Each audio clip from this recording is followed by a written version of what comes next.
आगे बढ़ेंगे खबर अब नेपाल से। नेपाल में राजशाही और हिंदू राष्ट्र के लिए मानो गृह युद्ध छिड़ गया है। राजशाही समर्थकों की ओर से काठमांडू में लगातार हो रहे उग्र विरोध के चलते हालात बेकाबू हो गए हैं।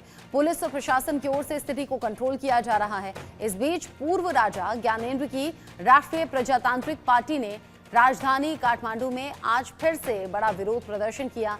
राजशाही की मांग को लेकर चल रहे इस आंदोलन में 40 से ज्यादा नेपाली संगठनों ने हिस्सा लिया। आंदोलन के दौरान प्रदर्शनकारियों ने राजा आओ देश बचाओ, राजशाही वापस चाहिए जैसे नारे लगाए। प्रदर्शनकारियों ने नेपाली सरकार को एक हफ्ते का अल्टीमेटम दिया है और कहा है कि अगर उनकी मांगे पूरी नहीं हुई तो और भी हिंसक प्रदर्शन होंगे। तो वहीं नेपाल के पीएम केपी शर्मा ओली ने पूर्व राजा ज्ञानेंद्र सिंह पर हिंसा भड़काने का आरोप लगाया। नेपाल से इस पूरे बवाल पर इंडिया न्यूज की स्पेशल रिपोर्ट।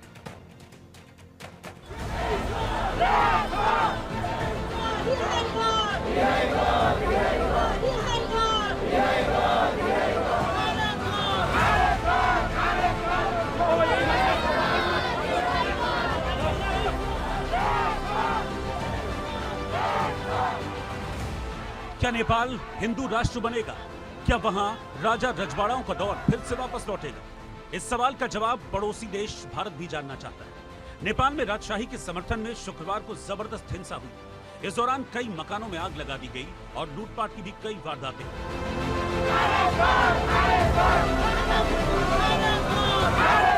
इस हिंसा के बाद अब राजशाही के समर्थकों और सरकार के बीच खुलकर तनातनी सामने आ गई।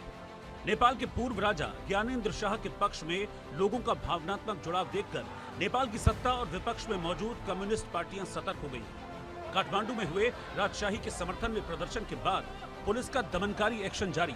एक तरफ जहां सरकार हिंसा में शामिल लोगों और पूर्व राजा ज्ञानेंद्र पर एक्शन ले रही है, तो वहीं राजशाही समर्थकों ने 3 अप्रैल तक का अल्टीमेटम सरकार को दिया हुआ है और सड़क पर उतरकर मोर्चा खोले हुए।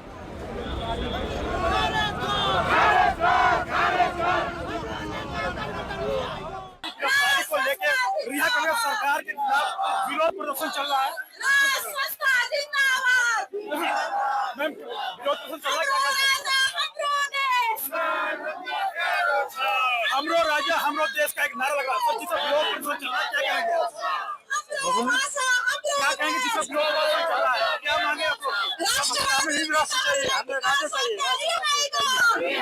देखियो यति कलकारा उठाउर देशे हाम्रो नेताहरू टोटली विदेशीका खेला गर्छन् भनेको प्रश्न भएको छ।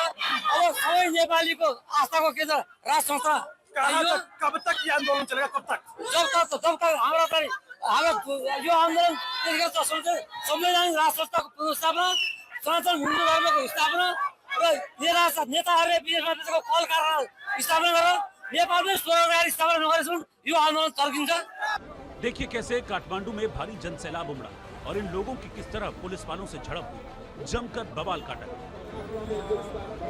नेपाल में राजतंत्र के सबसे बड़े विद्रोह के मंजर भयानक है। काठमांडू एयरपोर्ट के पास 3 कोनी चौराहे पर कैसी तोड़फोड़ की गई, ये बिल्डिंग उसकी कहानी बता रही है। यही वो जगह है जहां 2 लोगों की जान चली। जगह जगह जितने भी बिल्डिंग, मैं पीछे आपको दिखाना चाहूंगा, जितने भी बिल्डिंगें हैं सारी बिल्डिंगों में तोड़फोड़ हुए हैं, सारी बिल्डिंगों में पत्थरबाजी हुआ है। तो ये कहा जा रहा है जो एक जन आक्रोश था कि फिर से राजा का शासन हो, फिर से हिंदू राष्ट्र बने। यहाँ पे कुछ लोग हमारे साथ, उनसे हम बात करते हैं कि क्या कुछ खास मामला है। सर, क्या नाम है आपका? राजेश। राजेश जी, जिस तरह से यहाँ पर एक आंदोलन हुआ, तोड़फोड़ हुआ, आग लगी, क्या कहना चाह रहे थे?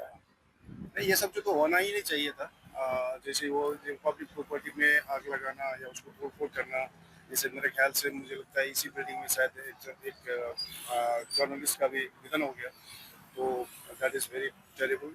ठीक है, तो ये सब चीज तो होना नहीं चाहिए। बिल्कुल सर, यहाँ पे तोड़फोड़ हुआ, एक जर्नलिस्ट की भी मौत हो गई, काफी कुछ हंगामा हुआ, क्या कहेंगे इस पे आप? हम नहीं है। नेपाल को लोकशाही नहीं राजशाही चाहिए और ये हर कीमत पर चाहिए।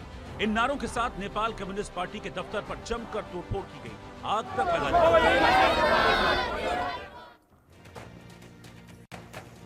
आगे बढ़ते हुए बड़ी खबर झारखंड से है।